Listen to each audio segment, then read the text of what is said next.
अस्सलाम वालेकुम अज़ीज़ तलबा। आइए शुरू करते हैं ब्रिज कोर्स दिन 12वां। इकाई कसी रुकनी। ज़ैली इकाई कसी रुकनी का दर्जा, कसी रुकनी की म्यारी सूरत, कसी रुकनी की ज़रीबी सूरत। सलाहियत का बयान। नंबर 1 कसी रुकनी का दर्जा पहचानना। नंबर 2 कसी रुकनों को म्यारी सूरत में लिखना। नंबर 3 कसी रुकनी को ज़रीबी सूरत में लिखना। अहम नुकात और यादा। कसी रुकनी का दर्जा।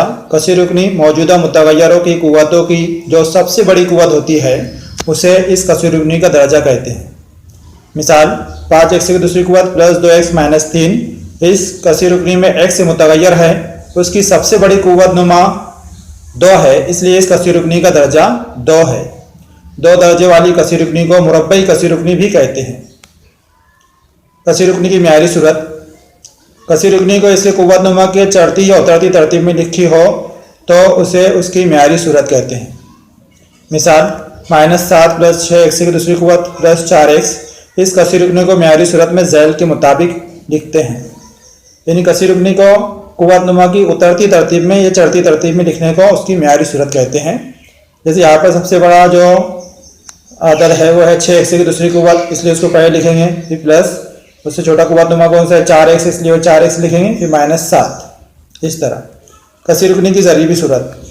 कसी रुकनी को म्यारी सूरत के हर रुकनों के मुतगय्यर के ज़रीब को उसके अलामत के साथ कौसैन में कौमा देकर लिखना, यानी इस कसी रुकनी की ज़रीबी सूरत।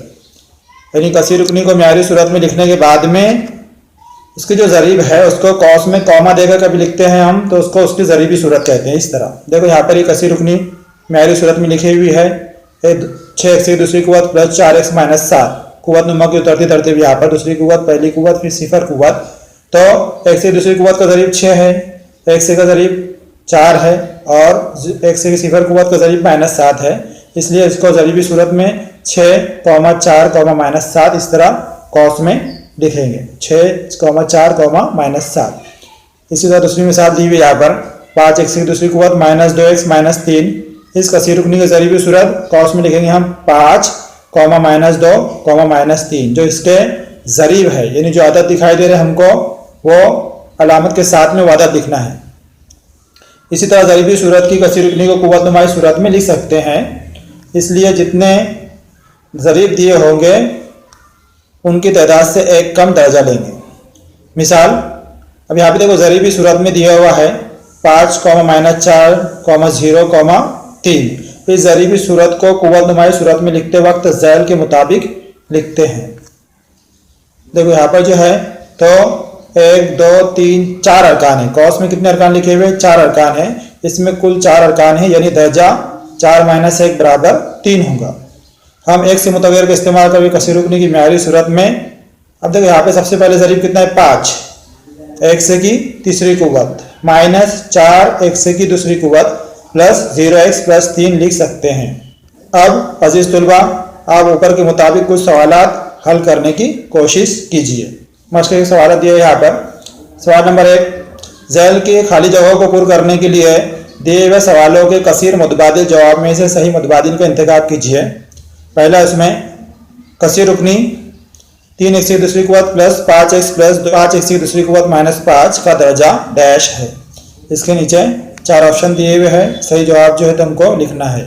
दूसरा है कसी रुकनी 5x की दूसरी क़ुव्वत -2x प्लस 6x की चौथी क़ुव्वत प्लस 1 को म्यारी सूरत में डैश लिखते हैं। म्यारी सूरत में किस तरह लिखते हैं हमने देखे, क़ुव्वत नुमा की उतरती तरतीब में सबसे बड़ी क़ुव्वत, फिर उससे छोटी क़ुव्वत, फिर उससे छोटी क़ुव्वत, इस तरह लिखना रहता। तीसरा सवाल जो दिया हुआ है कसी रुकनी 4y की दूसरी क़ुव्वत प्लस 5y माइनस 3 को ज़रीबी सूरत में डैश लिखते हैं। ये जो कसी रुकनी दी हुई है उसको ज़रीबी सूरत में किस तरह लिखेंगे, हम इससे पहले देख चुके कसी रुकनी को ज़रीबी सूरत में किस तरह लिखा जाता, सिर्फ उसके ज़रीब जो है तो वो कौस में लिखे जाते हैं। सवाल नंबर 1 ज़ैल का अमली काम मुकम्मल कीजिए। पहले उसमें ज़ैल का जदौल मुकम्मल कीजिए। जदौल दिया हुआ यहाँ पे नंबर शुमार कसी रुकनी और उसका दर्जा। यहाँ पे जो है तो कसी रुकनी का दर्जा किसे कहते हैं हमने देखे, सिर्फ यहाँ पर जो है तो उसका दर्जा लिखना है। कसी रुकनी का दर्जा जो है वो कसी रुकनी की बड़े से बड़ी क़ुव्वत रहती है, सिर्फ क़ुव्वत नुमा को देखना है हमको, और जो बड़ा अदद दिख रहा है कुव्वत नुमा के अंदर, वो लिखना है। तो ये उसका दर्जा कहलाएगा। इस तरह जदवल मुकम्मल करना है। दूसरा जो सवाल है, ज़ैल का जदवल मुकम्मल कीजिए। यहाँ पर नंबर शुमार, कसीर रुकनी और म्यारी सूरत, इस तरह 3 कॉलम दिए हुए हैं। तो जो कसीर रुकनी का कॉलम है उसके अंदर जो कसीर रुकनी लिखी हुई है उसको हमें यहाँ पर म्यारी सूरत में लिखना है। जैसे यहाँ पर कसीर रुकनी कौन सी लिखी हुई है, 4d की तीसरी कुव्वत प्लस 5d की चौथी कुव्वत माइनस 3d की दूसरी कुव्वत प्लस 1। तो इसको म्यारी सूरत में लिखना है। म्यारी सूरत में किस तरह लिखते हैं हमने देखे ऊपर कि म्यारी सूरत का मतलब क्या होता, कसीर रुकनी की कुव्वत नुमा की उतरती तरतीब में लिखना है। तीसरा सवाल उसके अंदर, ज़ैल का जदवल मुकम्मल कीजिए। उसके अंदर 3 कॉलम है, नंबर शुमार, कसीर रुकनी और ज़रीबी सूरत। यहाँ पे जो कसीर रुकनी दी हुई है उनको ज़रीबी सूरत में लिखना है। जैसे पहले कसीर रुकनी कौन सी है, 7p की दूसरी कुव्वत माइनस 8p प्लस 3। इधर कोई कॉलम में उसकी ज़रीबी सूरत में किस तरह लिखेंगे हम, कौस में तो मुतगय्यरों के ज़रीब लिखना है यहाँ पे हमको। उससे पहले हमको ये देखना रहता कि कसीर रुकनी जो है वो म्यारी सूरत में है या नहीं है। म्यारी सूरत में कभी कसीर रुकनी है तो डायरेक्टली हम कौस में उसके जो भी ज़रीब है, ज़रब में जो भी अदद लिखे हुए हैं उनको कॉमा लगाकर लिख लेंगे। चौथा सवाल है, ज़ैल का जदवल मुकम्मल कीजिए। इसके अंदर भी 3 कॉलम दिए हुए हैं, नंबर शुमार, कसीर रुकनी की ज़रीबी सूरत और कसीर रुकनी की कुव्वत नुमाई सूरत, एक से मुतगय्यर इस्तेमाल कीजिए, इस तरह दिया हुआ है। तो ज़रीबी सूरत के ऊपर से हमें कसीर रुकनी की कुव्वत नुमाई सूरत लिखना है, उसके लिए एक से मुतगय्यर इस्तेमाल करना है। अब यहाँ पे हमने देखे अगर ज़रीबी सूरत के अंदर 3 अरकान है तो हमको जो एक से की कुव्वत है, बड़े से बड़ी कुव्वत, वो कितना लिखना रहेगा, दूसरी कुव्वत लिखना रहेगा। इस तरह जो तो ऊपर हमने मिसालें देखें उसके मुताबिक जो तो ये जदवल को मुकम्मल करना है हमें। यहाँ पर जो है 12वें दिन का कोर्स मुकम्मल हुआ। इंशाअल्लाह अगले वीडियो के अंदर फिर मुलाकात होगी। तब तक के लिए अल्लाह हाफिज़।